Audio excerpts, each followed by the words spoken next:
Hola, hola, bienvenidos a un nuevo episodio de Nick West, donde encontrarás un poquito de todo, como entrevistas, conversaciones entre panas, arte, cultura, historia y mucho más. Buenas, bienvenidos a un nuevo episodio de Nick West Podcast.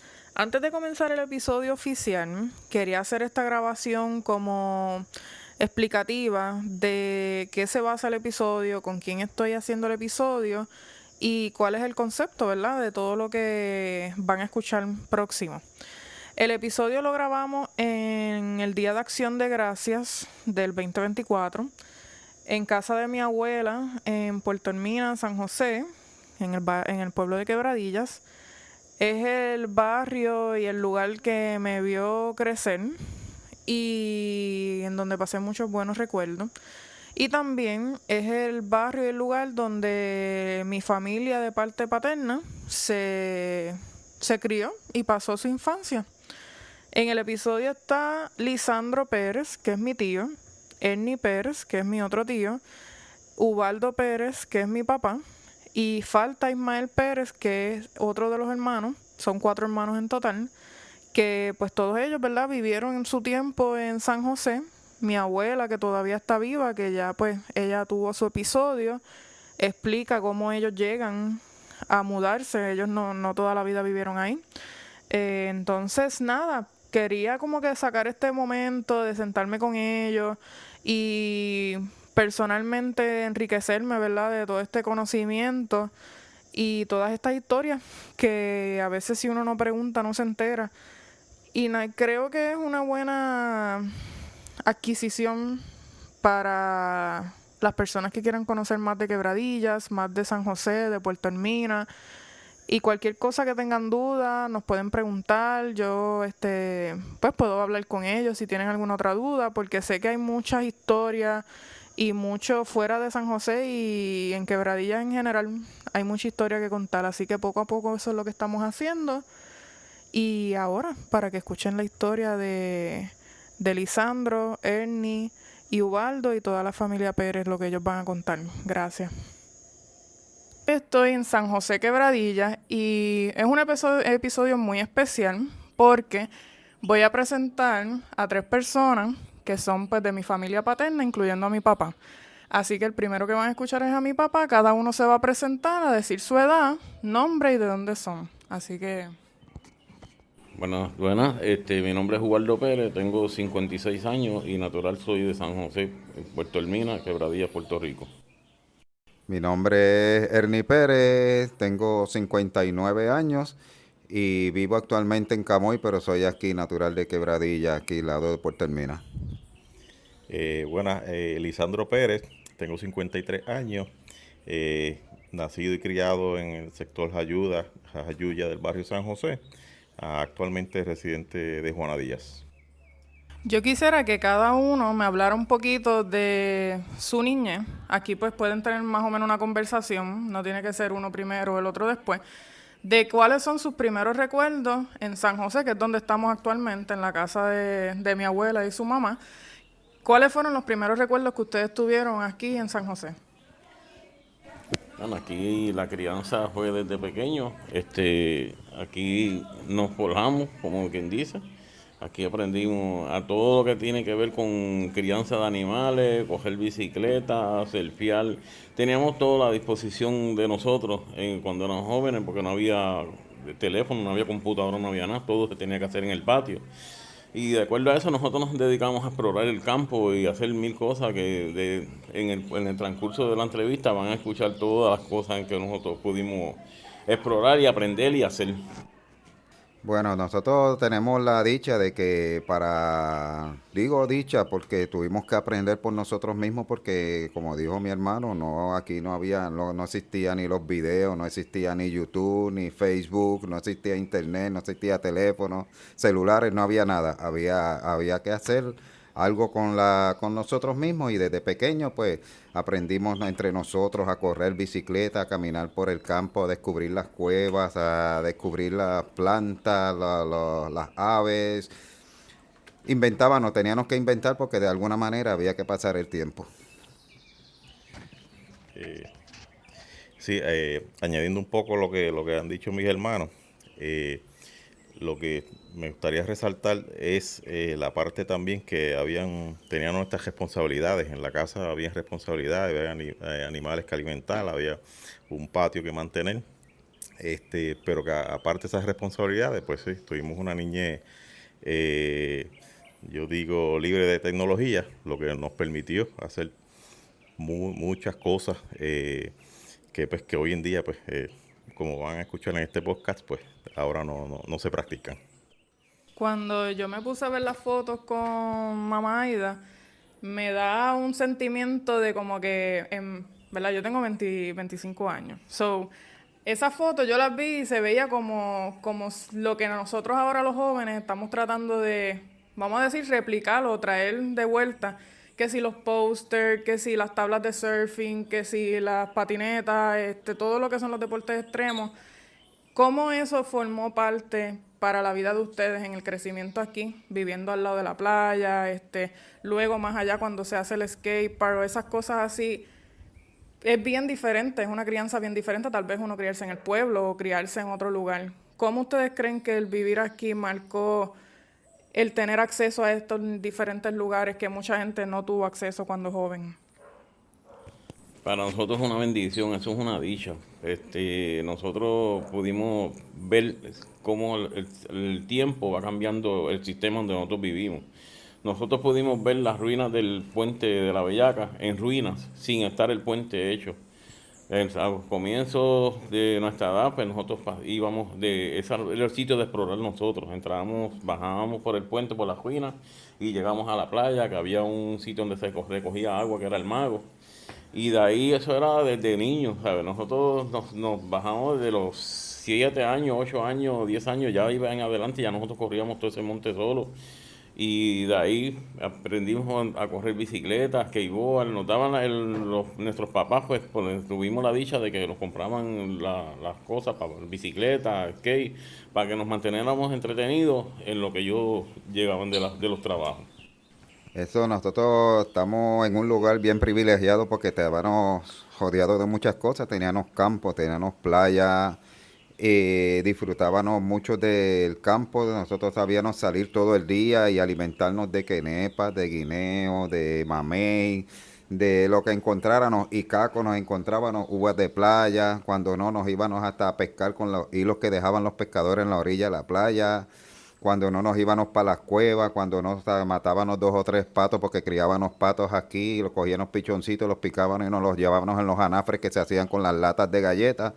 Y nosotros pues esa era la parte, si no, pues nos íbamos a la cancha que había que caminar aproximadamente 20, 25 minutos, lo que es el skate para ahora, para esperar a un turno para poder jugar baloncesto y fue un proceso de aprendizaje, pero según íbamos aprendiendo, íbamos valorando más lo que es la naturaleza y lo que es el lugar en el que actualmente todavía mi mamá vive y que nosotros todavía atesoramos esos recuerdos.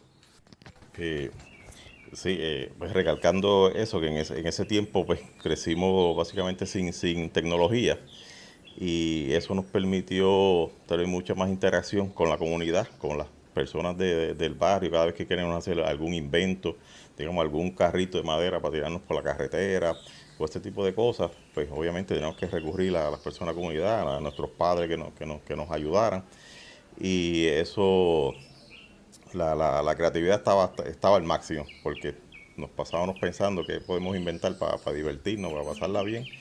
Y yo entiendo que eso, el crecer sin tecnología, pues nos dio esa oportunidad. Estábamos hablando hace un ratito atrás de lo que era el pueblo de Quebradilla. Yo creo que Ernie no había llegado todavía, pero estábamos hablando de lo que era el jabalí o el galeón y todos estos negocios, ya adelantándonos un poquito más como que maybe sus años de teenager o los 20s. ¿Cómo era vivir en Quebradillas y cómo era el ambiente de noche y estos negocios? Bueno, esos negocios marcaron una historia ante todos los quebradillanos, porque en esto no ha sido, han sido unos negocios que han sido famosísimos. Y cada vez que tú mencionas ese nombre, todo el mundo se acuerda del nombre, lo que era el jabalí, lo que fue las discotecas Reflex. Todos esos negocios que eran de cuando uno era joven, que ya de hecho ya no existen, lamentablemente, pero que nosotros nos atesoramos porque esos momentos era lo único que había que hacer en Quebradilla, era para esperar el weekend para ir a esos negocios y esa era la zona de jangueo que le llamamos nosotros. Y era el mismo Quebradilla, no teníamos que salir del pueblo de Quebradilla para janguear. Y ya cuando ya uno va creciendo, pues entonces ya íbamos explorando para Isabela, que entonces íbamos al Jadis, nos íbamos para Ocean Front, allá abajo tenía otro nombre, y así sucesivamente, según íbamos creciendo, tú vas cambiando de ambiente, según vas creciendo.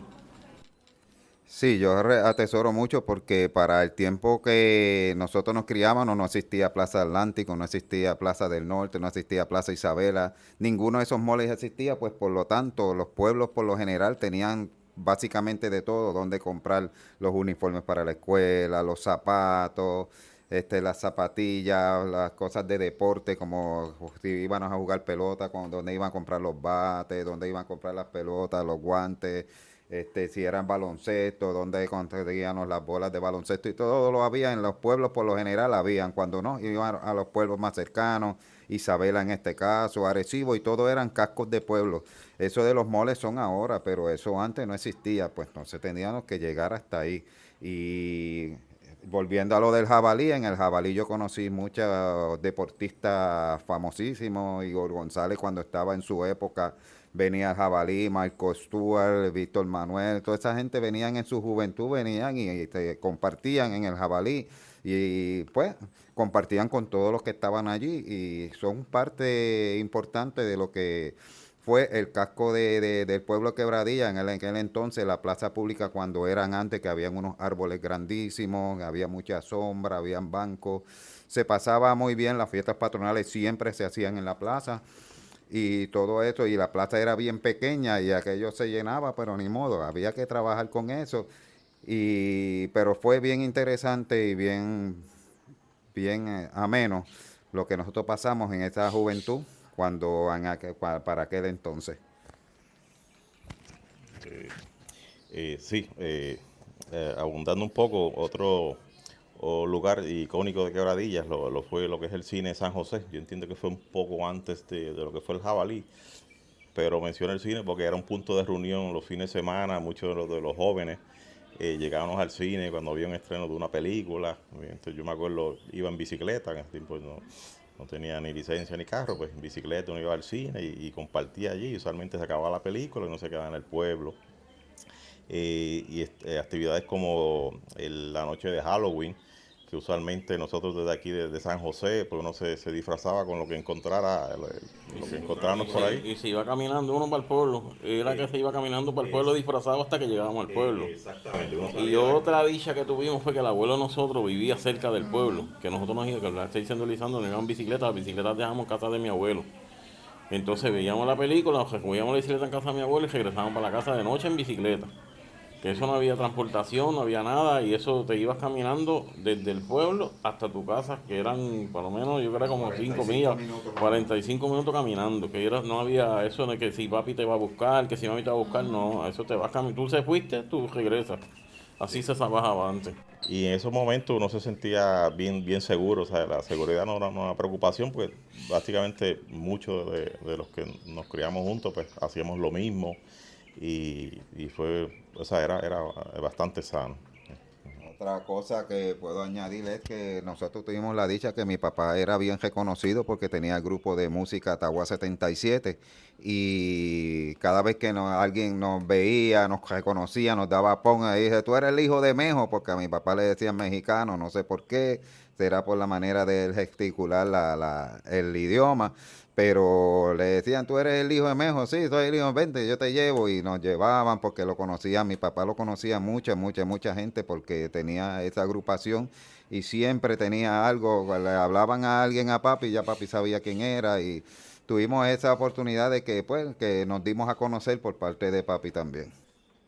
Yo tuve la dicha de repartir periódicos, y yo por lo menos tengo tengo la suerte de conocer el medio Quebradilla de San José completo por medio del periódico, porque repartí periódicos tantos años que conozco a cada persona del barrio, de las personas mayores, yo le he entregado el periódico en las manos.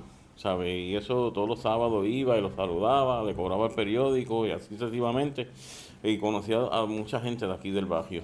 Que nosotros pues, éramos bien queridos en el barrio porque nos conocían a toditos, como dice Ernie, nos conocían a todos.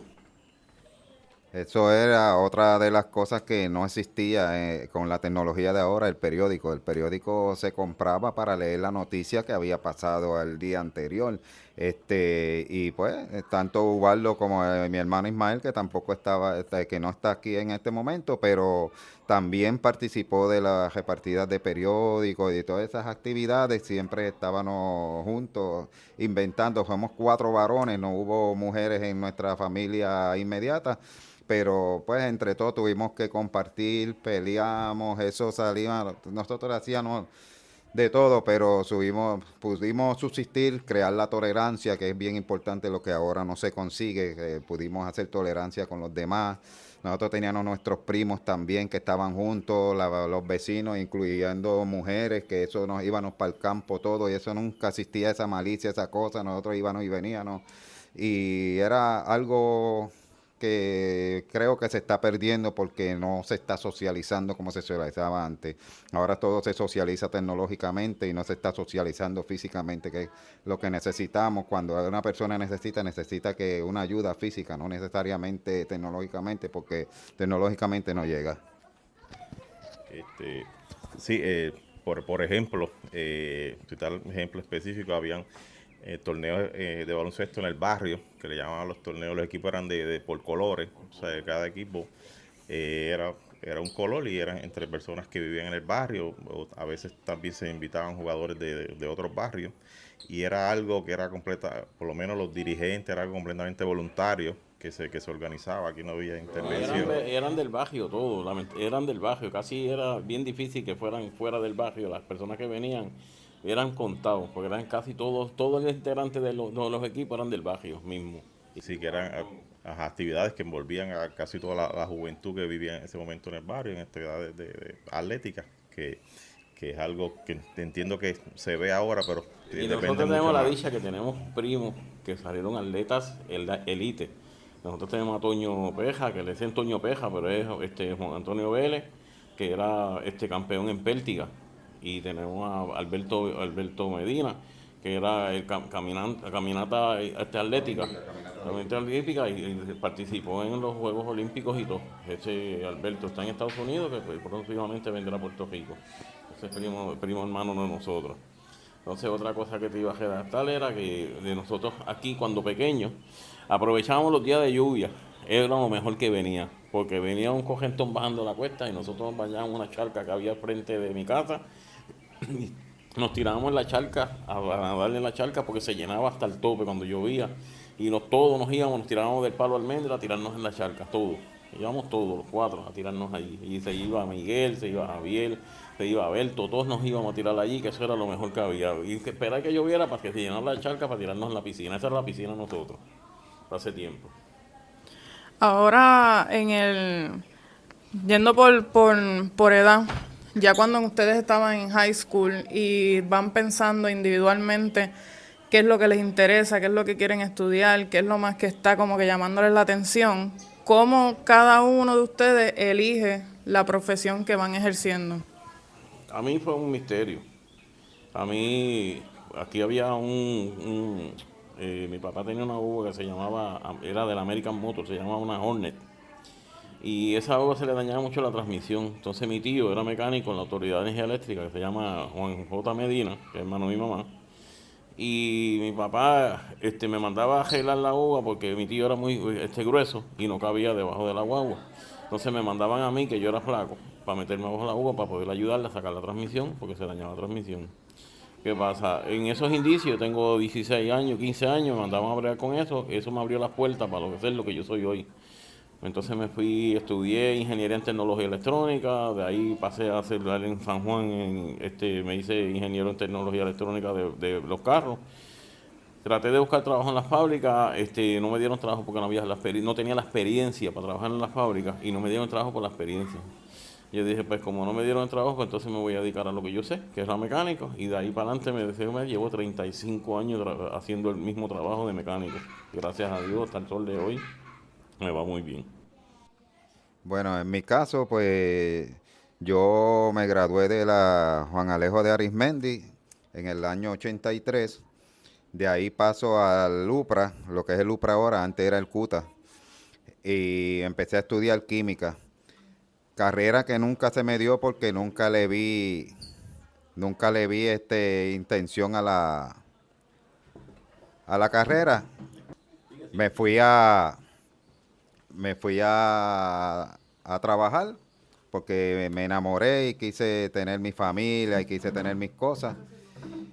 Y en los trabajos, pues pude evolucionar dentro de los trabajos, pero siempre estuve con ese punto de que yo necesitaba hacer algo más. Y cuando trabajé en Unilever de Arecibo, ahí me di cuenta que me dejaban en una escala porque no podía subir porque no tenía ninguna certificación. Ahí fue que me decidí a trabajar de noche en la misma compañía y a estudiar en el National College, ahí donde pude hacer mi grado asociado en tecnología electrónica y grado asociado en instrumentación, que es el cual ejerzo ahora mismo, además de la electricidad, que es lo que también es uno de mis fuertes, y la mecánica industrial, que es lo que sigo ejerciendo y seguiré ejerciendo.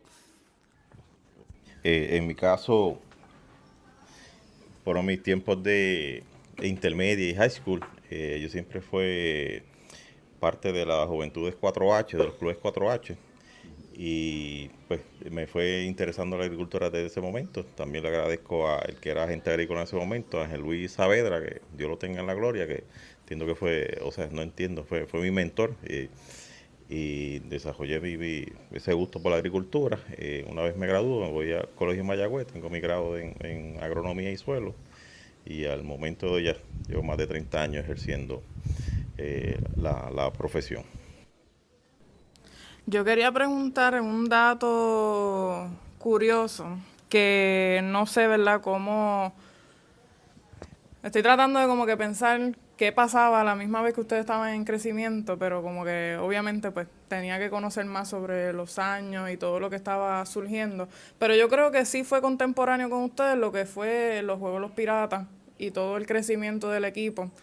Quería preguntarles cómo fue eso, impactando también a tal vez las actividades que ustedes iban, los juegos, los campeonatos, la celebración, eso, cómo ustedes lo lograron vivir, porque obviamente yo viví el último campeonato que fue yo creo que en el 2017, si no me equivoco, algo por ahí, y eso fue un bótate. O sea, para mí yo no he vivido experiencia como esa. ¿Ustedes llegaron a asistir a una de esas actividades o a algo que tuviera que ver con el equipo de los Piratas de Quebradillas?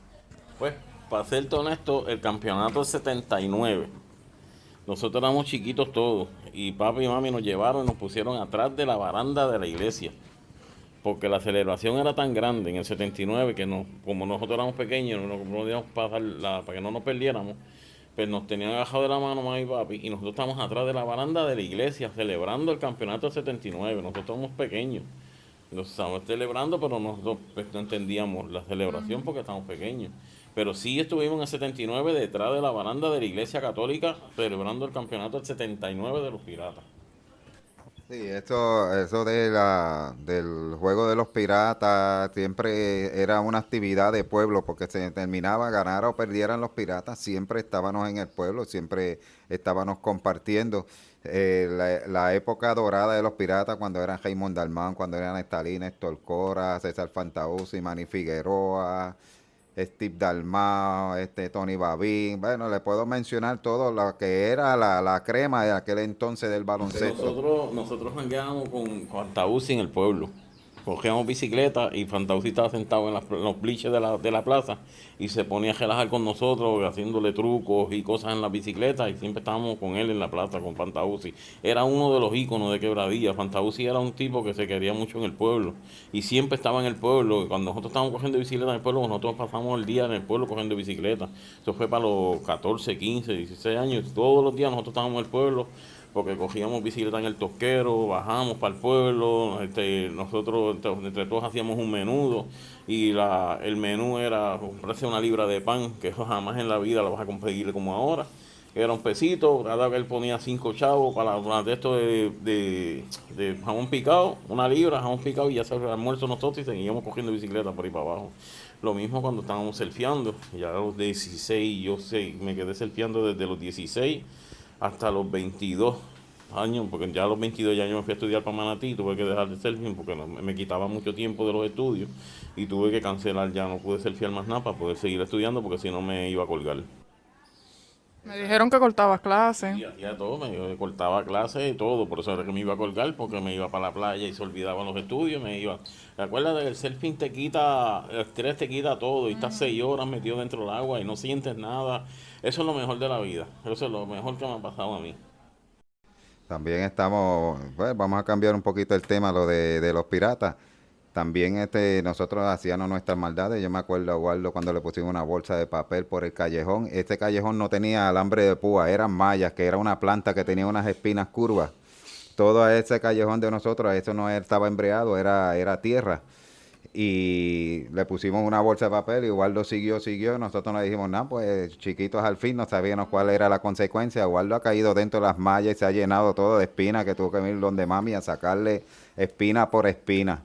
A Lisandro también nosotros hacíamos maldades, eso nosotros pues chiquitos al fin, nosotros inventábamos 4 cosas, los troces tonka, nosotros los juguetes tonka, nosotros los rompíamos para coger los chasis, para tirarnos por debajo por la cuesta para abajo, nosotros pues esa era la infancia de nosotros. Hasta que una vez nosotros nos pusimos aquí a la parte de atrás, aquí detrás de mami hay un palo de Hawái, y mi tío había tirado un carro viejo allá abajo y nos pusimos y amarramos un cable desde el palo de Hawái hasta allá, amarramos por los ojos del columpio, amarramos una tabla y de ahí nos tiramos y con un matre chocábamos en eso. Ahí a mi papá se le ocurrió correr, por aquí al frente también pasaban los cables del telégrafo. Eso se bajaron esos cables del telégrafo, cuando mi papá tenía espuelines, subía, bajó los cables del telégrafo, hicieron uno bien grande, que eso era la sensación, yo creo que fue el primer funicular en Puerto Rico, manual. Porque nosotros nos tirábamos, pasábamos, sin mentirte, eran como más de 200 pies de viaje que tenía eso.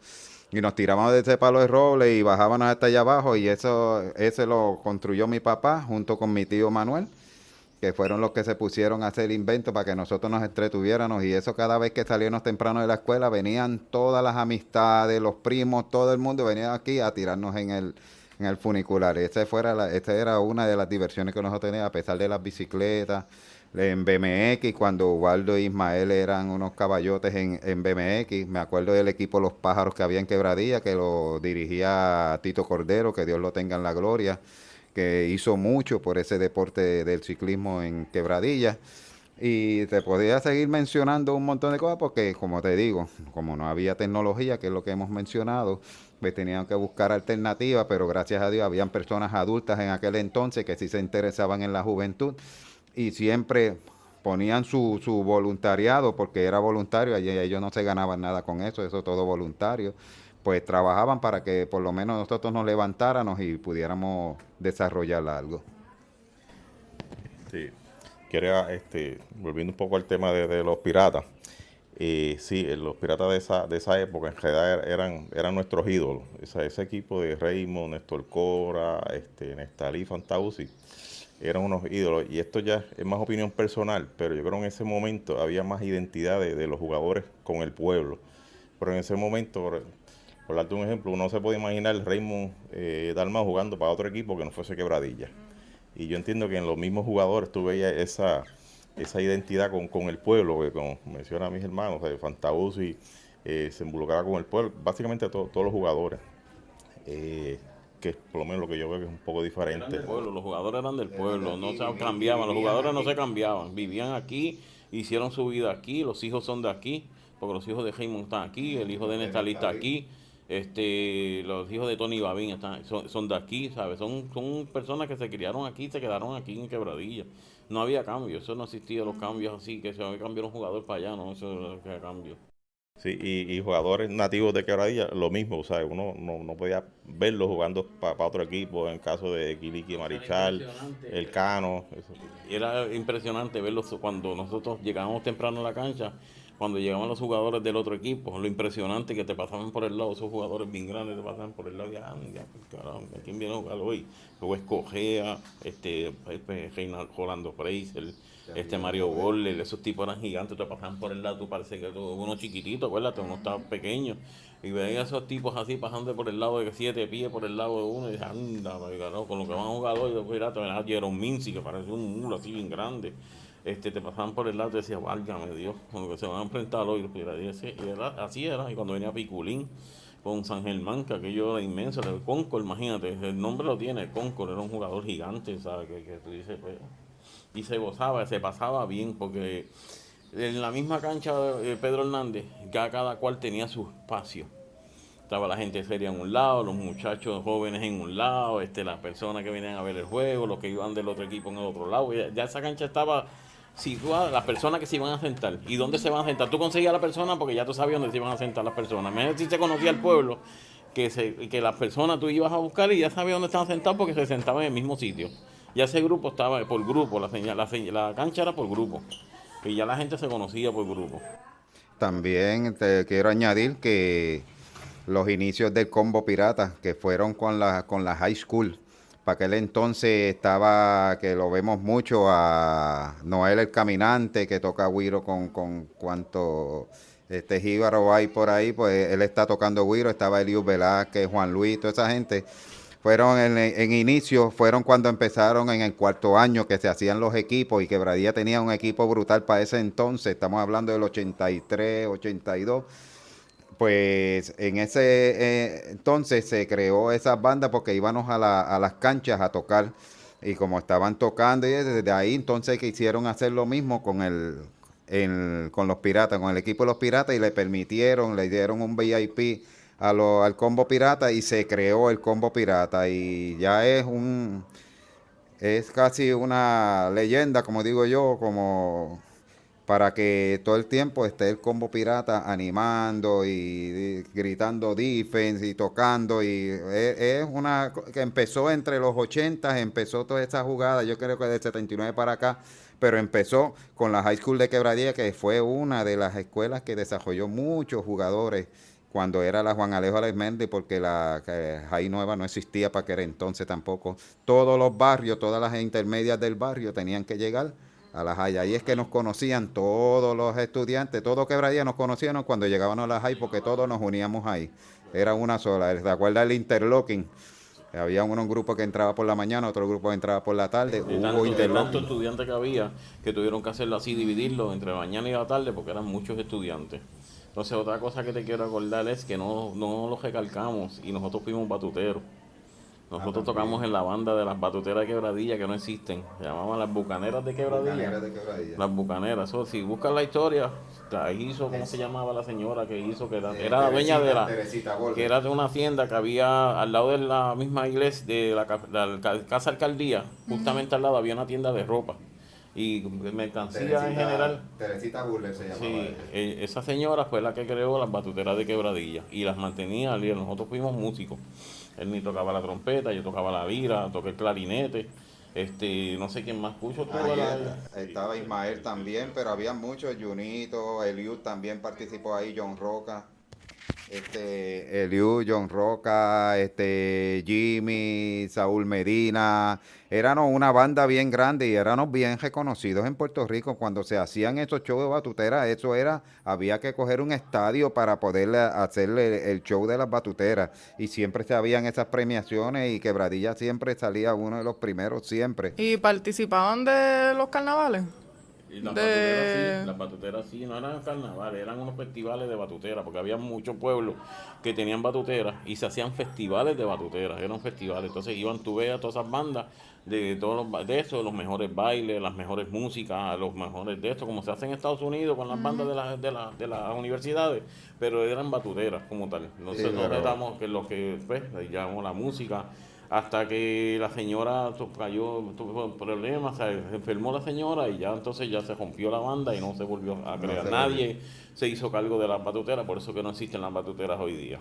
Pero esos festivales te estamos hablando de que fácil, yo era más joven para eso, pero podemos hablar de que había entre 30 a 40 mil personas en un estadio, tanto dentro como fuera. Porque eso habían situaciones que era tantas batuteras que habían en todos los pueblos que nosotros teníamos que esperar en las guaguas afuera para poder entrar a hacer la participación. Eso La era... participación era dentro de la cancha. Tú entrabas por una puerta y salías por la otra de la cancha. Porque las canchas tenían dos. Entonces así iba entrando las sesiones de las batuteras, iban entrando, cada sesión iba entrando a la cancha y hacían el show dentro de la cancha. Entonces ahí estaban los jueces, está todito. Entonces ibas caminando, según ibas haciendo el show, terminaba el show, caminaba y entraba la otra banda. Y así sucesivamente durante el día. Eso llegaba de noche a Quebradilla.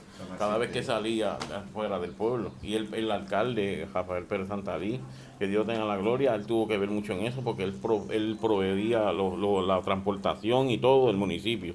Eso, nosotros íbamos en la guagua del municipio, que él proveía la transportación y eso es el que nos llevaba a los sitios para hacer las presentaciones. Sí, que mencionaste carnavales, pero sí, en una ocasión, en uno de los carnavales, de hecho, la comparsa se hizo aquí de un dragón. Eso surgió entre, pues, los muchachos se reunieron y decidieron hacer una comparsa, que de hecho la comparsa se hizo aquí. Yo no sé si Mami fue la que cosió.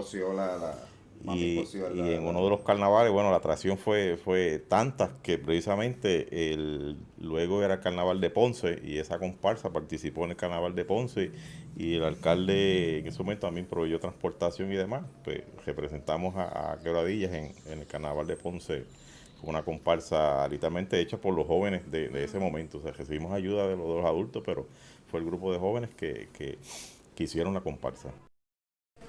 Y vamos a hablar de historia, tenemos historia para contar bastante, porque si nos seguimos acordando de las cosas que hicimos cuando jóvenes, van a seguir saliendo cosas y van a seguir saliendo cosas. Mucha gente en Quebradilla no se acordará de las batuteras, pero las batuteras de Quebradilla era otra cosa, ¿sabes? Yo me siento orgulloso de haber sido batutero, porque yo toqué en la banda, ¿sabes? Y son cosas que uno se va a llevar en el recuerdo, porque ya no existe, eso ya no existe, ¿sabes? Tú le preguntas a cualquier joven si sabe hacer algo con una lira o una trompeta como tocaba Ernie o un saxofón o lo que fuera.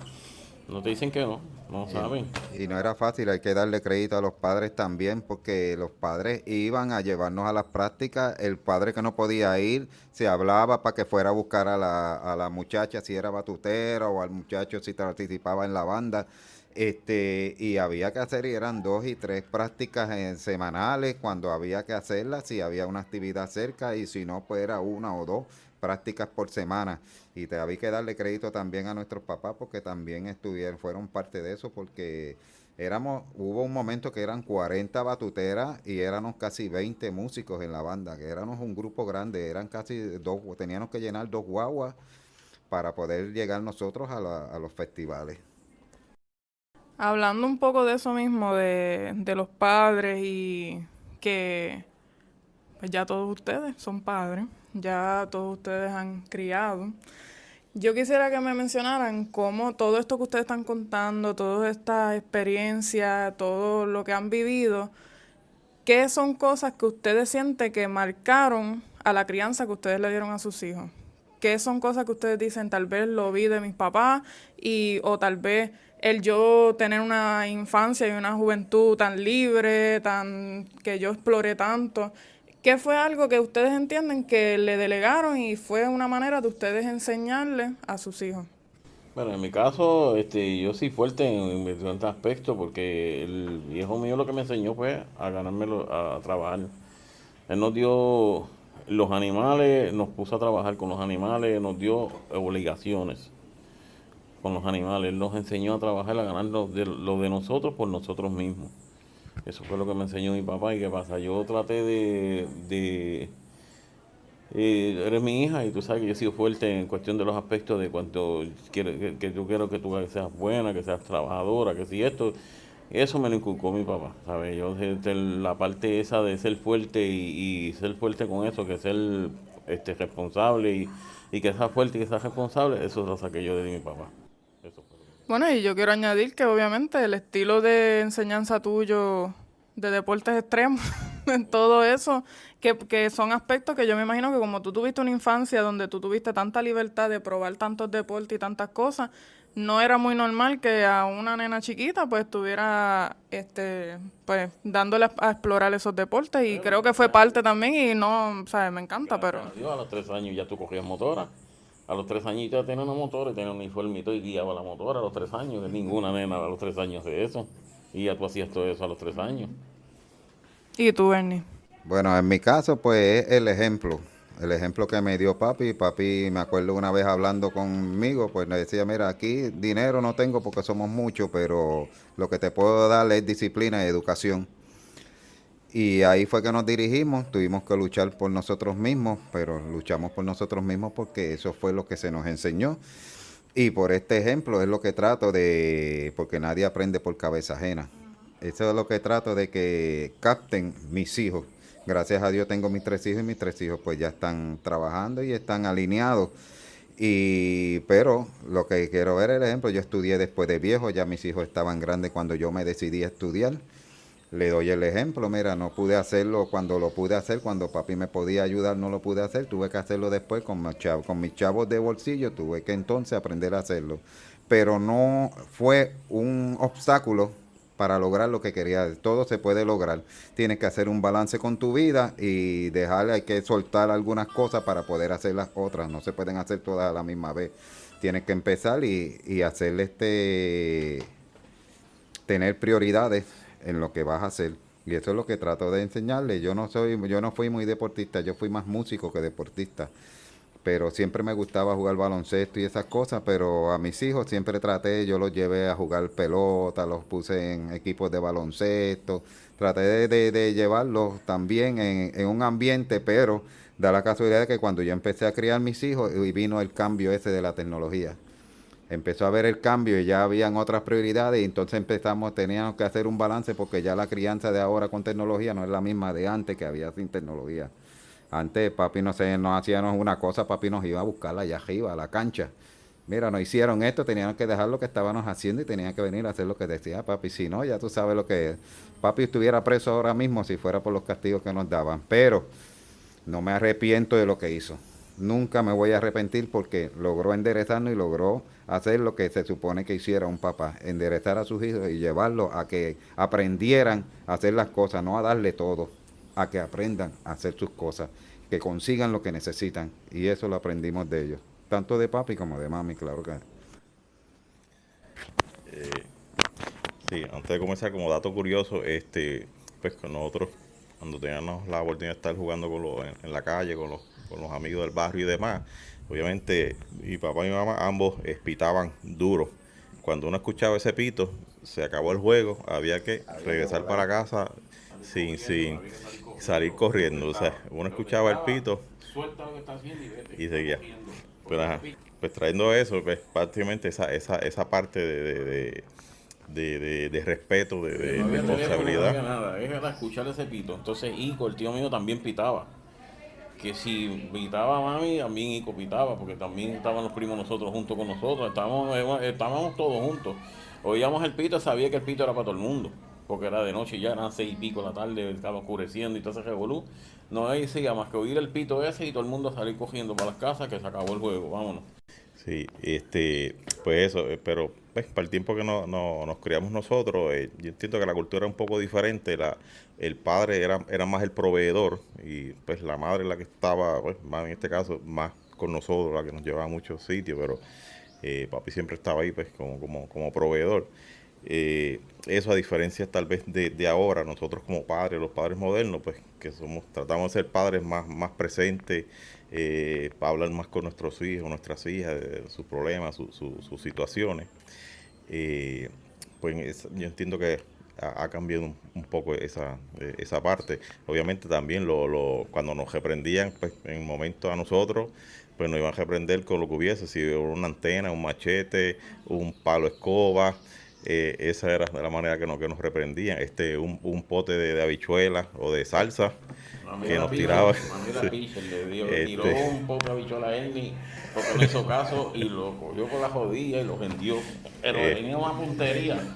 Pues ahora es un poco diferente, pues no usa esos métodos, ¿verdad? Para reprender, pero sí, bien agradecido, ¿verdad? De la educación que nos dieron, de ese sentido de trabajo, de responsabilidad, que gracias a ellos y particularmente mami, pues fue una fajona, o sea, se levantaba súper temprano porque tenía que preparar el almuerzo para mi papá, los uniformes de nosotros, eran los 4 varones, había que cocinar, lavar ropa, hacer de todo para mantener el hogar, que, ¿verdad? Que fue una fajona, una luchadora. ¿Sienten que le sacaron el máximo a su infancia y a su juventud? Yo me siento orgulloso de lo que yo hice, de verdad. Yo selfie, yo cogí campeón de bicicleta, repartí periódicos, ¿sabes? He hecho un sinnúmero de cosas que me llenan de orgullo porque yo pude hacer y hacerlo bien. No es hacerlo y hacerlo por hacerlo, no, lo hicimos bien, ¿sabes? Lo hicimos porque yo me incluyo con todos ellos. Tanto Ismael, Esni, Lisandro, cada cual es profesional en su área. Y yo me siento orgulloso de eso, me siento orgulloso de mis hermanos. Yo pude lograr todo, al sol de hoy. Estoy en la mejor etapa de mi vida, diría yo, que estoy como yo quería estar. O sea, que estoy tranquilo, trabajo con la gente, ayudo a la gente, el que tengo que ayudarlo lo ayudo. Y que pues, así, y me siento bien. Con lo que he logrado hasta ahora me siento muy bien. Yo lo único que puedo decir es que si fuera alguna oportunidad de volver a la vida nuevamente, quisiera volver a la que viví. Con mis padres, con mis hermanos, volver a vivir esto. La infancia de nosotros fue algo bien especial porque tanto el lugar donde nos criamos, mi papá, mi mamá, mis primos, mi familia, mi tío, que Waldo lo menciona, a Ico como cariñosamente lo conocíamos, que Ico no podía verte allá vergando con un cajo acá porque allá de allá llegaba acá, mira, ¿qué pasó? Y allá iba, vengo ahora, iba y buscaba la herramienta que esa con Manuel mismo, con Juan, el primo de nosotros, que es la casa que vive Waldo Era actualmente. como si fuera una hermandad, entre toditos, todos nos llevábamos bien, toda la familia, no, aquí nunca ha habido problemas en la familia, nunca. Era una pena que se nos fueron muy jóvenes, porque yo hubiese querido tener ahí con más tiempo. Ese fue como dice Lisandro, que fue mi mentor, que fue Javier Rafael, sí, fue mi mentor y fue el que me dio la vida. Y pues, y volviendo, pues, si regresara a esta misma vida con mis hermanos, me siento muy orgulloso de ellos, como dice Ubaldo, porque todos luchamos, nos criamos, dormimos juntos, desde pequeño esta casa era bien pequeña, tuvimos que beber este café en botella que mami nos daba en una hamaca en la sala, porque pues para ese entonces no había, después fue que evolucionamos y así poco a poco, pero se nos enseñó y yo fui tan feliz con mi infancia como mi vida adulta, con sus fracasos, con sus logros, porque he vivido mi vida, lo he podido vivir y la he vivido plenamente. Este, Igualmente coincido con mis hermanos. Yo mi juventud no la cambio. O sea, lo que fue mi juventud yo no la cambiaría por nada. O sea, gracias a eso es lo que soy hoy en día. Y fue una juventud que disfruté al máximo, que la pasamos súper bien. Algo que no hemos comentado, que yo entiendo, probablemente Juan Luis estén de acuerdo conmigo, una figura también importante para nosotros fue nuestro abuelo por parte de madre, Catalino, porque era esa figura de respeto, pero que a la vez pues te demostraba el cariño pues, que nos tenía, y él tenía esa particularidad, pues, obviamente había que respetarlo, porque si no, también era el que iba a sacar la correa. Había que mencionar los pastelillos, los jugos Él chinos. era fuerte, a Catalina era fuerte de carácter, es mami. Tú estás hablando con mami y tú estás hablando con mi abuelo. Porque es fuerte de carácter. Tu carácter es fuerte, pero es cariñoso. ¿Sabes? No es que te quiere regañar ni nada, pero entonces tú llegabas a su casa y quieres un pastelillo, quieres esto, porque ese era el negocio era que tenía él, un negocio de vender pastelillo y eso. Y nosotros llegábamos a la casa de él y siempre teníamos algo que él no tenía ya para nosotros. A la hora que llegábamos, eso a la hora que llegábamos, él se levantaba y si nos tenía que hacer un pastelillo o lo que fuera, nos los hacía porque ya a la hora que nosotros llegamos ya le había cerrado el negocio. Ya su negocio era abrir de 4 de la mañana a 3 de la tarde y ya él no hacía más nada. Como la casa de Caíno quedaba en el mismo pueblo, todos estudiaron en el pueblo, todos los primos. ese era el punto de reunión para que nuestros padres nos recogieran allí. ¿Qué pasa? Que como mi abuelo sabía que nosotros llegábamos a esa hora, ya él tenía, si era un pastelillo frito, si era pan, si era jugo china, si era malta, decía, mira, si es jugo de china, cojan el vaso, se toman el jugo china y se van a fregar el vaso a la cocina. Y había que hacer fila en la cocina para cada cual fregar el vaso y ponerlo a escurrir. Eso era una cosa especial que nunca se me olvida de la vida cuando vivimos la niñez con mi abuelo, con Caíno, como dice Ubaldo. Fuerte, pero dócil a la vez. Era bien llevable, él nos ayudaba cuando tenía que ayudarle. Tenemos un recuerdo bien bonito de Caíno. Este, pues exacto, como comenté, definitivamente no cambiaría, tampoco me quejo de estos tiempos, los tiempos cambian y son otros tiempos y obviamente pues, tenemos que adaptarnos, ya estamos en la etapa que muchas de las cosas pues tal vez no estamos de acuerdo con lo que hay ahora, con lo que hicimos, pero entiendo que son tiempos diferentes, tiempos cambian. Yo quisiera ya cerrando, obviamente mi punto de vista y en el tiempo que yo me crié es bien diferente, pero hay algo que todavía está con nosotros y es mamá. Es algo que yo logré experimentar y pues vivir tiempo con ella. Con papá no mucho, ¿verdad? Porque papá pues ya yo era chiquita cuando él ya falleció. Yo quisiera, ¿verdad? Hoy, que no, esto no va a salir hoy, pero que hoy es el Día de Acción de Gracias, ¿verdad? Algún recuerdo o algo algunas palabras de mamá que la tenemos aquí, nos ha dado mucho tiempo de vida y siempre se ha preocupado y siempre ha estado ahí y siempre lo mencioné en el episodio de ella y siempre me acuerdo que yo llegaba y era, ¿quieres dulce de lechosa? Hice esto, ¿quieres algo de comer? X o Y, lo que sea, siempre igual como ustedes mencionan de su abuelo, ella siempre tenía algo para ofrecer.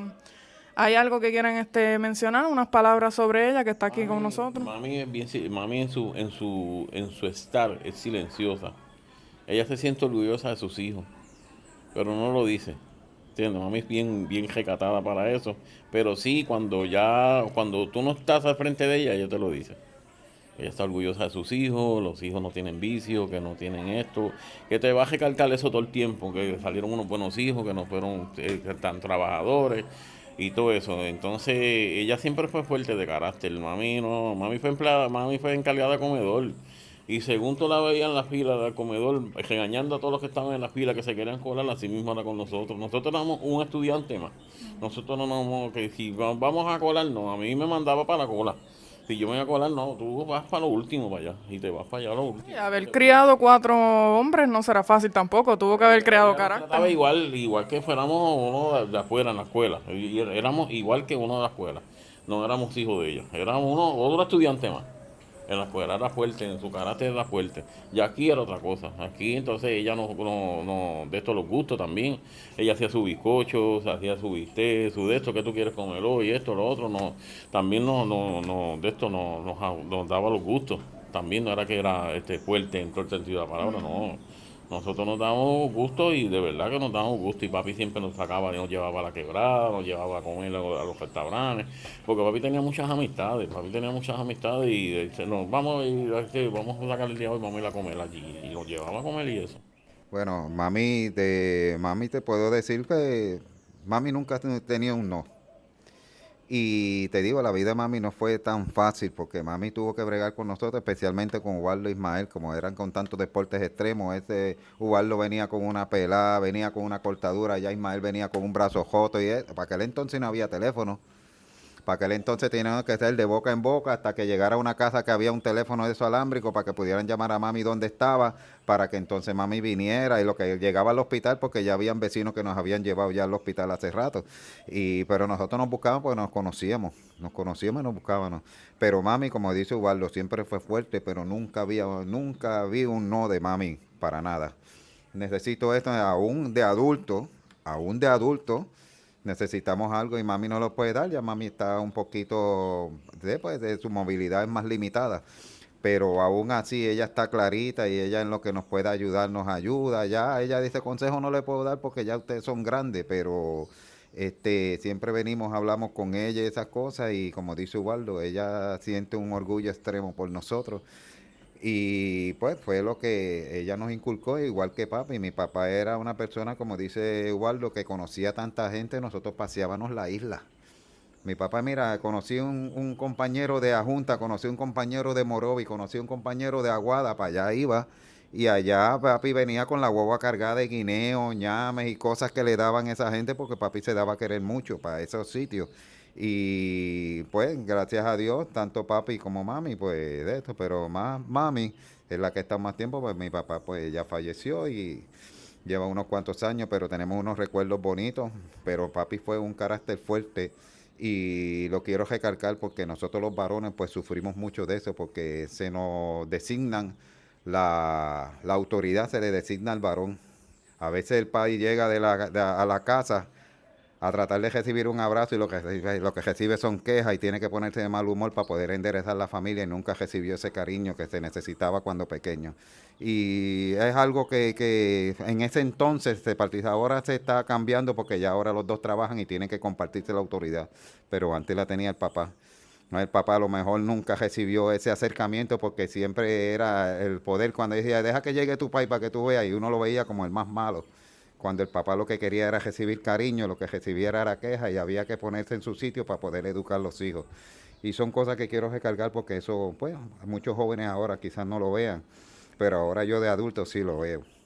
Sí, yo pienso, exacto, que mami, yo creo que le llaman es de la época de hierro, que estamos perdiendo a esas personas de la época de hierro, porque yo en realidad no sé cómo ella lo hacía, porque en realidad un día cotidiano de mami empezaba, ella antes de las 4 de la mañana probablemente a preparar todo lo que tuviese que preparar, repartirnos, hacer su trabajo, llegar, cocinar, lo que conlleva lavar, y entonces adicional a eso, para nuestros cumpleaños ella misma hacía el bizcocho, lo decoraba, ella preparaba el bizcocho, hacía pasteles, para actividades, si aquí se mataban un lechón, mataban un cabro que fuese, pues había que trabajar con todo eso, mantener el hogar, que en realidad es una campeona. Yo no sé cómo lo hacía, y yo entiendo que estamos en una generación que estamos perdiendo porque ya son pocas personas que encontramos aprendas así. todo lo que puedas aprender de ella, porque la tenemos ahora mismo, y yo se lo digo a ella, que se nos están acabando, las personas así como ella se nos están acabando, ¿sabes? Estamos perdiendo ese tesoro que era lo que nos impulsaba a nosotros para que nosotros echarnos para adelante, ¿entiendes? Eso es como decimos nosotros, son los eternos recuerdos que nos van a dejar y lo que nos queda, porque ya esta temporada ya se acabó. Se nos acaban esa gente, ya nos jodimos, ¿sabes? Nos jodimos porque ya, como yo le digo a la esposa mía, le digo, apréndete lo de los postres y eso que ella hace, apréndete las recetas porque ya esa gente se nos están acabando. Si se nos acaba esa gente, nos jodimos. Y un ejemplo de eso, pues precisamente hoy que estamos celebrando el Día de Acción de Gracias, ella está aquí compartiendo y preparando, y probablemente tú no la vas a escuchar, que no se va a quejar de ninguna dolama que ella tenga, y probablemente de seguro tiene sus dolamas y sus malestares, pero pues obviamente pues por querer pues complacer a sus hijos, a su familia, Nuera, las nietas que vinieron, entonces eso la llena a ella de vida. Eso es como inyectarle vida a ella. Eso le estamos inyectando vida a ella cuando nosotros venimos de ella. y no se va a quejar, y como te digo, soy eternamente agradecido a la mamá que nos tocó, porque nos tocó una campeona. Bueno, con eso vamos culminando. No sé si quieran añadir algunas últimas palabras, despedirse, algún consejo que le quieran dar. Quiero recalcar que Quebradilla, la mayoría de las personas que van a escuchar esto pues son quebradillanos, muchos de ellos son jóvenes, muchos de ellos son ya personas pues mayores, y yo pienso que toda historia vale la pena ser recordada. Y hay cosas que uno tiene que recordarlas también para no volver a uno a hacer el mismo error o para uno entonces aprender. Y creo que la historia de Aida, que ya yo la grabé, ya salió, y es bien importante uno saber lo de Catalino, saber las cosas cuando uno va por el pueblo, mirar y decir, mira, en este lugar estaba esto antes, mira, esta persona marcó la historia de Quebradilla por X razón, los deportes que ahora mismo uno no los ve, ya uno no ve tal vez el BMX o no ve tal vez que en Puerto Hermina está lleno de surfers o cosas así. Hay cosas que uno, si las recuerda tal vez suficiente, pueden volver a pasar. Y esas cosas ustedes las pueden brindar con los recuerdos que ustedes vivieron aquí en Quebradilla, en San José específicamente, y también con la familia que tenemos, que muchas de ellas pues fue de aquí. Así que si tienen algunas últimas palabras que quieran brindar a los que estén escuchando. Bueno, yo me siento orgulloso de ser quebradillano. Me crié en Quebradilla toda mi vida. Tuve 14 años en Santa Isabel, pero volví y viré porque este es mi patio, esta es mi casa y toda mi vida se basa en lo que sucedió aquí en Quebradilla, especialmente en la única playa con acceso en Quebradilla, que es Puerto Hermina, porque Oaxaca le pertenece a Isabela. Es la única playa con acceso en Quebradilla. Y al que esté escuchando este podcast, los invito a que visiten el Puerto Hermina y se den esa delicia de sentarse en uno de esos gazebos y cogerle el fresco de la sal del Puerto Hermina. No se van a arrepentir. Es mágico, Puerto Hermina es mágico. Es mágico, es mágico. Y recalco, me siento orgulloso de mi familia, de mi mamá, de mis abuelos, de mis hijos, de mis sobrinos, sobrinas, que casi todas son sobrinas, porque sobrinos no tuve, no he podido tener. Pero me siento orgulloso de todo esto y principalmente de ser quebradillano. Sí, igualmente yo, súper orgulloso de haberme criado en Quebradilla. Obviamente mi esperanza es, una vez me retire, volver a Quebradilla. No es fácil uno vivir en Juanadilla cuando uno va a ver un juego de los Piratas, que todo el mundo va a Ponce, más que tú eres el único que va a los Piratas, pero Pirata hasta la muerte. Una cosa que me gustaría recalcar en este podcast, obviamente la mayoría de la gente que lo va a escuchar son de Quebradillas y probablemente gente que no sea de Quebradillas, es la importancia de las costas de Quebradilla, no solamente Puerto Hermina. O sea, estamos perdiendo las costas por inversionistas o pues mala planificación o demás. Y yo entiendo que hay un par de grupos que están luchando por eso. Yo entiendo que la gente se debe envolver más en eso y proteger. Bueno, todo el pueblo es importante, pero la costa de Quebradilla es única. Y yo entiendo que sí sería algo que debemos de defender a Sí, toda de costa. cuidarlo, exacto. No, con Una esto, despedida. con esto me despido, Waldo Pérez, gracias a Silvia Nicole por darnos esta oportunidad para entrevistarnos a mí y a los hermanos míos. Y me siento orgulloso de vivir donde vivo. Yo vivo en Puerto Hermina, soy orgulloso de vivir en mi pueblo, donde yo nací. Estoy orgulloso de vivir donde yo nací, porque sigo viviendo aquí. Tengo 56 años, los 56 años llevo viviéndolos aquí. Y yo le doy gracias por criarme también en Puerto Hermina, porque de verdad que fue una infancia perfecta y yo creo que la palabra mágica cubre todo lo que tengo que decir, porque no creo que hubiera, como dijo Ernie, si volviera a nacer, naciera aquí. Así que muchas gracias y nos veremos en el próximo episodio. Bye.